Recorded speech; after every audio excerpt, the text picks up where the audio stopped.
guys, welcome to Ate Custom Vlog. So today, i-share namin sa inyo ang kathang isip ng Ate Customs. So ito ang upuan ng Super Grandia or Toyota Elite na Grandia or high ace man ang tawag niyo dyan.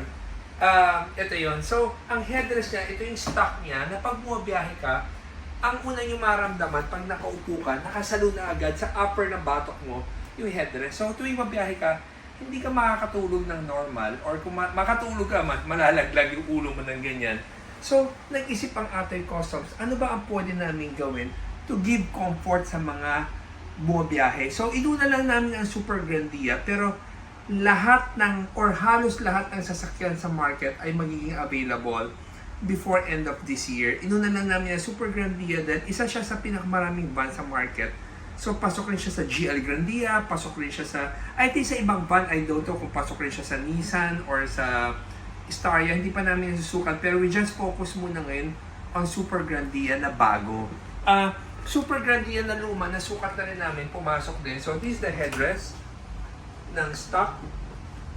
And then, this is the Ate Customs headrest na available na sa market ngayon. So, pag nilagay mo siya dito, or any van, yung lalabas pala namin na pang mga different cars, yung bakal na to ay nagagalaw na, universal na. Pero we give specific lang muna attention sa Super Grandia kasi ang dami ng sukat na kapareho nito, kaya siya inuna namin. And then, hindi naman itong headrest to, hindi may specifically na literal na pang Super Grandia lang eh. Kaso, yung leather na ginamit namin dito ay ginaya rin namin sa Super Grandia, kaya we give focus muna doon sa van na yun. So itong headrest na to, ginawa namin, so dinesign to ng Ate Customs. So nung na-design namin itong design na to, binigyan namin kay Eurotex Foam. Syempre pa sa Eurotex, sobrang kalidad yan. Wala nang question or wala ka nang tatanungin okay pa ang quality nila or hindi. So hinayaan namin si Eurotex Foam mag-formulate or magtimpla kung gaano kalambot ang foam ang dapat ilagay dito.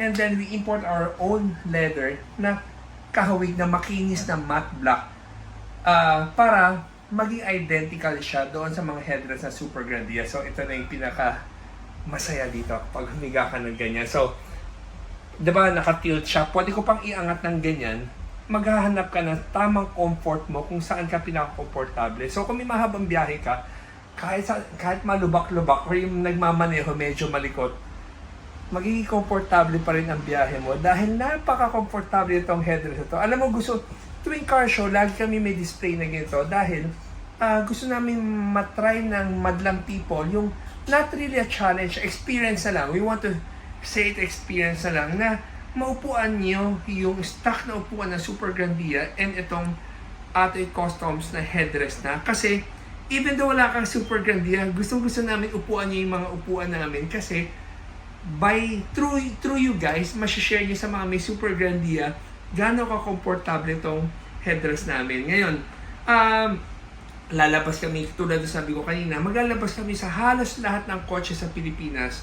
Gagawin namin yan. Kaso, hindi kasi mura ang isang molde. Kaya iniisa-isa muna namin yung mga van na, or yung mga sasakyan na medyo mas sure ang potential na buyer ng may-ari. Inuuna namin yung mga car models yun. Pero, huwag kayong mag-alala sa mga Vios Market, Mirage Market. Huwag kayong mag-alala. Maglalabas din tayo na ang presyo ay hindi pareho dito sa mga higher end namin na sasakyan. Pero kailangan mo namin ma-develop lahat yon para ma-share natin ang Atoy headrest sa lahat ng taong may sasakyan.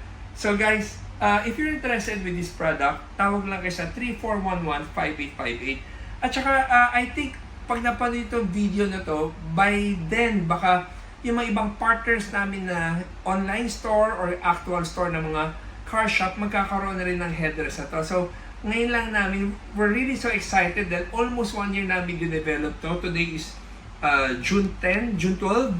So, na-deliver na sa amin ng Eurotex Foam last week itong product na to. Kaya, this week and moving forward, talagang i-share na natin sa mga automotive shop itong headrest na to. So guys, sana nagustuhan niyo itong kathang isip ng Ate Customs. So guys, Ito ay 100% Filipino product. Produktong Pinoy, kumpanyang Pinoy ang gumawa ng headrest. No? Kaya guys, suportahan natin ang mga produktong Pinoy.